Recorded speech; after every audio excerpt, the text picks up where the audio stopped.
요즘에 코로나 그 뉴스가 조금 시들해졌어요. 이제 어느 정도 방역 당국이 자신이 있는 것 같기도 하고, 또 코로나 이에 대한 좀 이렇게 양성화 정책으로 좀 바뀌는 것 같아요. 대신에 예전에 뭐 어디서 몇 명, 무슨 병원에서 몇 명, 그리고 교회 때리기 좀 무슨 기도원에서 몇 명, 이런 이 기사가 이제 안 나오고, 그 기사 자리를 요즘에 채우는 게 뭐냐면 검찰 개혁에 대한 얘기입니다. 어, TV를 틀면 계속 법무장관하고 그다음에 검찰총장이 서로 빗대를 세워가면서 그래서 제가 예, 참 한 부서에서 그게 뭔지 모르겠어요.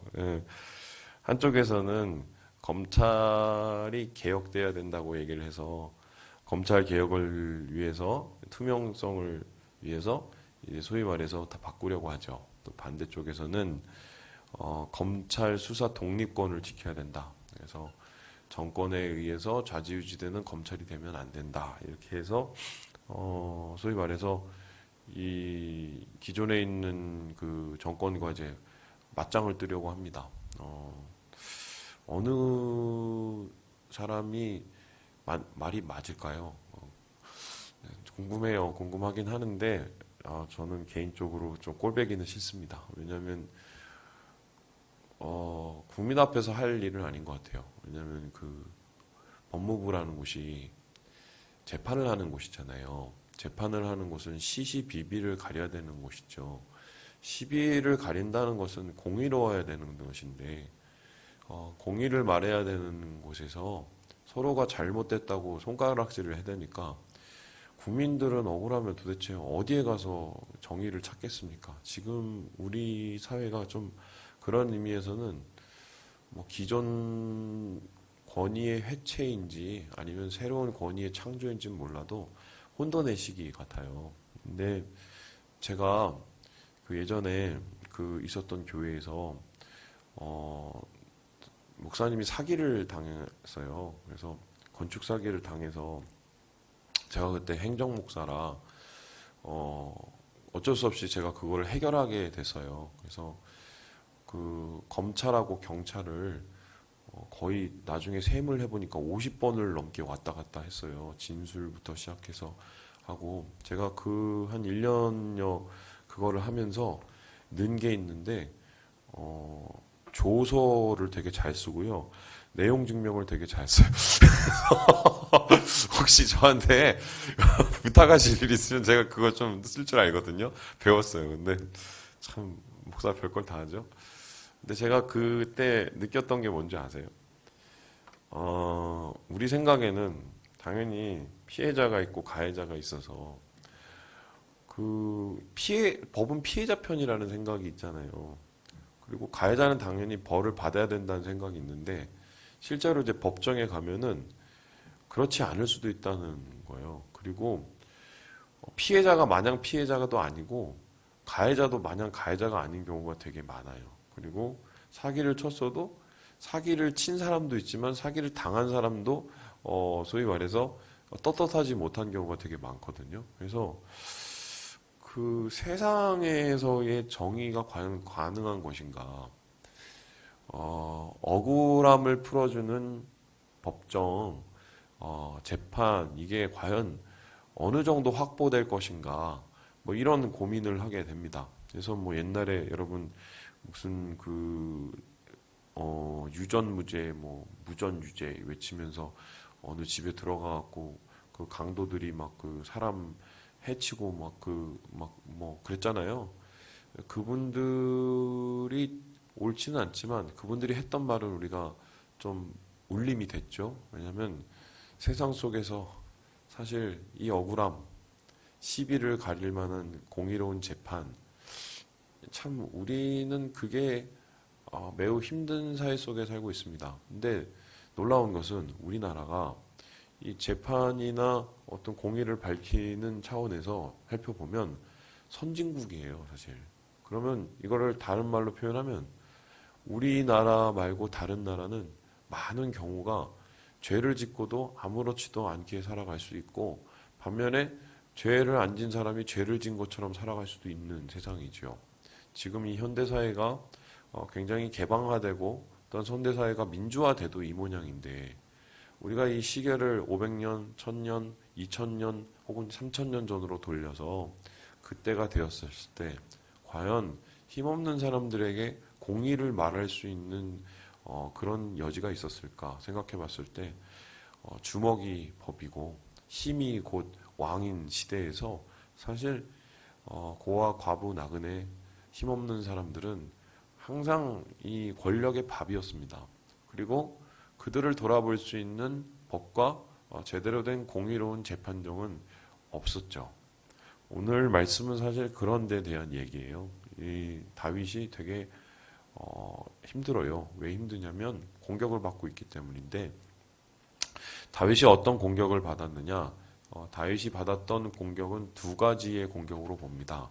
첫 번째는 뭐냐면 실질적으로 다윗을 해치려는 다윗의 위해를 가하려는 물리적인 가해였어요. 그래서 그를 죽이려고도 하고 함정을 파갖고 그를 넘어뜨리려고도 하고 그런 소위 말해서 정적들이 되게 많았고요. 그 대표적인 정적이 여러분 아시는 사울이라는 사람 어떻게 했습니까? 창을 들어서 다윗을 몇 번이나 죽이려고 쫓아다니고 집어 던지고 이랬죠. 심지어는 얼마나 다윗을 죽이고 싶었으면 자기 아들 요나단까지 격분을 해서 막 그 죽이려고 했던 막 그 정도의 살기를 띠고 있었던 사람 그런 사람들이 다윗 주에는 적지 않았어요. 직접적인 물리적인 가해를 하는 사람. 근데 이건 사실 좀 지나고 그다음에 자기가 힘이 생기거나 아니면은 조금 상황이 지나면 피할 수 있거든요. 피하면 돼요. 피하면. 이 제가 중학교 때 되게 많이 맞았어요. 예. 왜 맞았는 줄 아세요? 이유가 두 가지인데, 키는 되게 작았어요. 반에서 맨날 앞에 줄이나 뒤에 줄이 앉았거든요. 제가 고등학교 1학년 때까지 되게 작았어요. 그래갖고, 약했어요. 지금처럼 뚱뚱하지 않았어요. 근데 두 번째는, 그러면 작고 좀 힘이 없으면 조용하게 살아야 되잖아요. 그렇게 말이 많았어. 따닥따닥 대들고 그렇게 말이 많았어. 근데 지금 돌이켜보면 내 말의 절반만 줄였어도 그 당시에 좀 덜 맞았을 수도 있겠다. 예. 왜냐면 직접적인 위해나 물리적인 좀 피하면 돼요. 피하면 되는데 사실 그것보다 더 힘든 게 있어요. 말로 상하게 하는 거죠. 특히 그 말이 비난과 비판 그리고 누명 여러분 이런 거 한번 당해보신 분은 알겠지만 이게 계속해서 이게 쌓이면 나중에 어떻게 되냐면요 뭐 보고 놀란 가슴 뭐 소뚜껑 보고 놀란다고 사람들 얼굴이나 소리만 듣고도 놀라요. 제가 그런 적이 있었어요. 이 말의 힘이죠. 이 말은 창끝보다 더 무섭거든요. 그래서 지금 다윗은 사실 물리적인 가해와 더불어서 더 치명적인 심적인 가해, 말에 의한 상처를 지금 받고 있죠. 우리 함께 같이 한번 읽어보도록 하겠습니다. 예, 우리 11절의 말씀을 같이 한번 읽어보겠습니다. 11절의 말씀입니다. 시작. 불의한 증인들이 일어나서 내가 알지 못하는 일로 내게 질문하며 한마디로 지금 짜고 치는 거예요. 있지도 않은 일을 있다고 얘기를 하고 그리고 하지도 않은 일을 한다고 얘기를 하면서 다윗을 지금 구렁텅이로 몰아세우는 거죠. 나쁜 사람으로. 그런데 뭐 그럴 수 있죠. 세상에 나쁜 사람이 한둘입니까?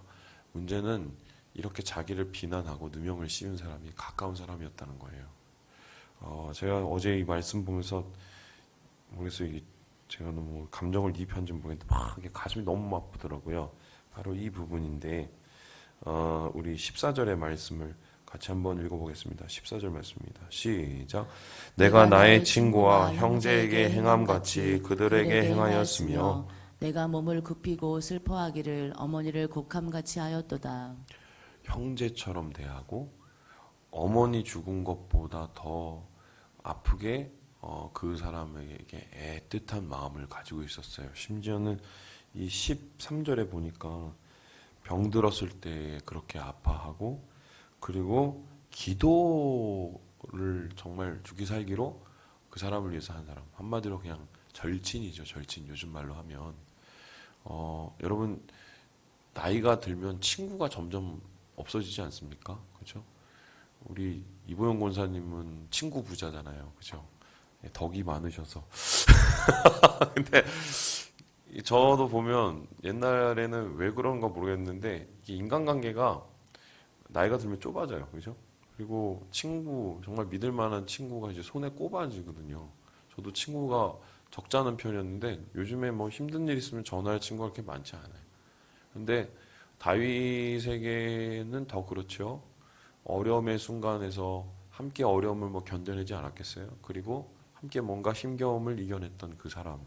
오죽했으면은 자기 일처럼 아파하고 어머니보다 더 이 애틋하게 생각하고 형제 자매보다 더 가까이 했던 그 사람이 지금 자기를 비난하고 누명을 씌우고 불의한 증언을 하고 있는 한마디로 굉장히 아픈 뒤통수를 얻어맞고 있는 지금 다윗의 모습을 우리가 보게 됩니다. 그래서 그들의 모습이 어느 정도의 수준이었냐면요. 우리 함께 15절의 말씀을 같이 한번 읽어보겠습니다. 15절입니다. 시작. 그러나 내가 넘어짐에 그들이 기뻐하여 서로 모이며 불량배가 내가 알지 못하는 중에 모여서 나를 치며 찢기를 맞이하냐도다. 이게 과연 가능할까? 가장 그 친했던 혹은 가장 아꼈던 사람이 나를 해하는 가장 심한 적으로 변할 수 있을까? 그럴 수 있더라고요. 요즘에 그 인터넷상에 계속해서 이제 이슈가 되는 게 있습니다. 그 중에 하나가 뭐냐면 제가 지난번에 그 설교 때 잠깐 얘기했던 가짜 사나이 아시죠? 그 막 이렇게 사람들이 UDT 훈련을 받고 막 견디고 막 그 자기를 극기하는 막 이런 프로그램인데 그 프로그램이 그 1000만 뷰가 넘게 이제 올라갔단 말이에요. 근데 지금 그 가짜 사나이 그 유튜브를 다 닫아버렸어요. 그 이유가 뭐냐? 거기 1편에 나왔던 뭐 이근 대위니, 2편에 나왔던 로건 교관이니 이런 교관들이나 가르치던 사람들의 사생활이 이렇게 하나씩 드러나는 거예요. 그러면서 알고 봤더니 뭐 빚을 안 갚았다.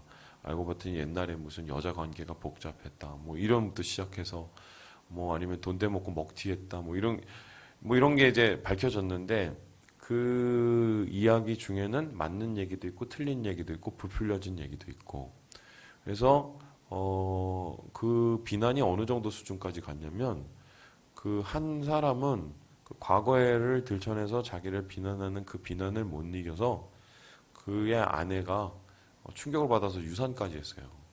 그 정도로 이제 대단한 데미지로 오게 된 건데 왜 사람들이 이 무명의 사람들이었잖아요. 이 사람들을 그렇게 비난을 하고 있는 말 없는 말 다 꾸며내고 그리고 왜 그렇게 공격을 했을까? 물론 이분들의 뭐 인성도 어느 정도 우리가 봐야 될 필요는 있겠지만 문제는 남이 잘 되는 꼴을 보기가 싫은 거예요. 인간의 마음에는 그런 게 있어요. 남이 잘 되는 꼴을 보기가 싫어요. 근데 여러분 제가 질문해 보겠습니다. 남이 잘 되는 꼴을 보기 싫어하는 마음이 어디서부터 시작이 됐을까요? 그거 생각해 본 적 있어요? 시기, 질투, 뭐 미움 이런 거 어디서부터 시작이 됐을까요? 최초로 남이 잘 되는 꼴을 보기 싫어했던 존재가 누굴까요? 사탄이에요. 사탄이 가장 배 아파하고 꼴 보기 싫어했던 대상이 누구였을까요? 하나님이에요. 하나님만 영광받고 하나님만 찬양받는 꼴이 너무 배가 아팠던 거예요. 왜 사람을 사탄이 유혹을 했을까? 하나님이 가장 사랑하는 존재 중에 하나이기 때문인데 그렇게 하나님을 대적하고 하나님 잘 되는 꼴이 보기 싫어서 하나님이 사랑하는 사람을 건드려서 타락시킨 거죠. 이러한 마음, 남잘 되는 꼴 보기 힘든 그런 마음이 인간에게 그대로 남아 있어요. 죄의 뿌리로. 그래서 심지어는 이 수준이 어느 수준까지 가느냐? 가장 절친조차도 질투하고 질시해서 그의 앞날에 장애를 만드는 수준까지, 배신하고 누명을 씌우는 수준까지. 인간이 이렇게 악합니다. 자, 그렇다면은 여러분도 이런 비슷한 상황을 겪으셨을지 모르겠어요. 아니면 더한 상황, 아니면 조금 덜한 상황.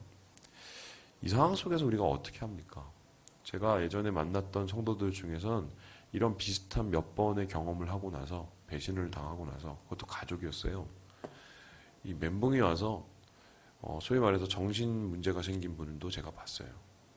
어떤 부분이 탁 건드려지면 이게 트리거가 돼갖고 방아쇠가 돼갖고 머릿속에 있는 게 갑자기 하얘지면서 이상행동을 하시는 분을 내가 봤거든요.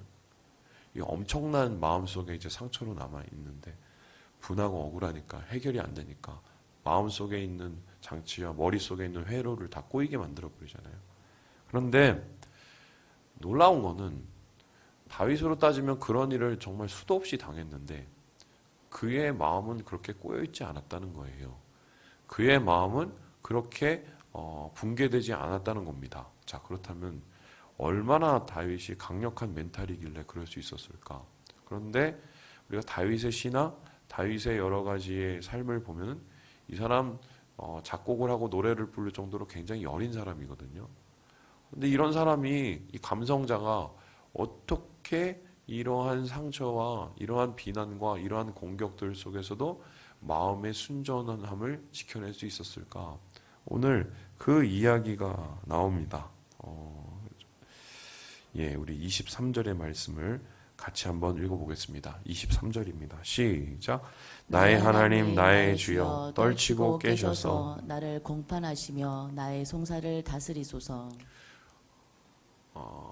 세상의 재판정은 구분 판결을 내릴 수 있지만 하나님의 재판장, 하늘의 재판장은 절대로 구분 판결을 내릴 수가 없어요.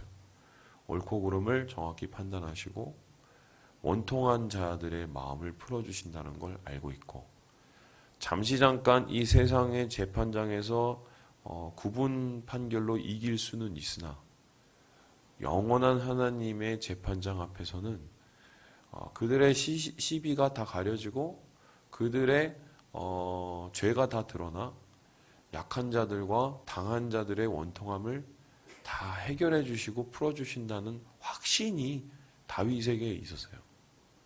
그래서 지금 당장은 내가 좀 힘들고 어렵지만 그 하나님께서 나의 마음을 아시고 나의 처지를 아시니 이러한 모든 것의 끝속에 하나님의 공의를 세워 나가실 것이다. 나는 그 하나님을 믿고 하늘의 재판장에 이 사건을 송사하며 올려드리겠다. 이것으로 다윗은 자기의 마음속에 있는 이 억울한 감정들을 다 해소를 한 겁니다. 그래서 이런 하나님께 올려드리는 탄원의 기도죠. 이런 탄원의 기도를 올려드렸을 때 어떠한 일이 일어납니까? 우리 함께 28절 읽고 마무리해 보겠습니다. 28절입니다. 시작. 나의 여호가 주의 의를 말하며 종일토록 주를 찬송하리이다. 확신이 온 거죠. 기도 가운데 하나님이 함께한다는 확신, 하나님이 나의 편이라는 확신, 하나님이 이러한 억울함을 풀어주신다는 확신이 온 겁니다. 그리고 그 확신 속에 다윗은 더 이상 감정적인 노동과 감정적인 낭비를 하지 않기로 작정을 하고 온전히 하나님 앞에 맡겨드리고 나에게 주어진 오늘의 삶을 최선을 다해서 살아가는, 그렇게 왕이 되었고 그렇게 하나님의 백성들을 다스렸고 그렇게 하나님의 견고한 나라를 세워가는 그 사람이 바로 다윗입니다. 그래요. 그래서 억울하면 참지 마세요. 저는 그렇게 생각해요. 참지 마시고 한번 소리도 질러보시고 싸워도 보세요. 근데 그래도 억울함이 안 풀릴걸요. 제가 해보니까 심지어는 저한테 맡겼던 분들이 나중에 막 그게 다 드러나고 안 되는 삶이 좀 망가지고 이런 거를 제가 경험을 봤거든요. 그래도 마음이 안 좋아요. 그게 안 풀리더라고. 안 풀려요. 진짜 안 풀려요. 근데 그게 저의 경험도 언제 풀리냐면 그냥 노니까. 하나님 앞에 내려놓으니까. 그리고 좀 지나니까 어떻게 되냐면 그렇게 저한테 좀 막했던 그분들도 불쌍해지더라고요. 물론 시간이 좀 되게 지났어요. 한 10년 지나니까 좀 불쌍해지면서 하나님 그 영혼도 주님께서 붙잡아 주시고 살려주시고 온전케 해달라. 막 이런 기도를 나중에 제가 했던 기억이 있어요. 예, 제가 이제 여러분 아시겠지만 막 속이 요만한데도 저도 이걸 하는데 여러분 저보다 속이 더 넓으시니 못하시겠습니까? 그래서 주의 재판정에 맡기시고 여러분의 마음을 건강히 지키시고 그리고 하나님께서 주신 새날의 일을 소망을 이어가시는 오늘 하루 되시길 주님의 이름으로 축원합니다.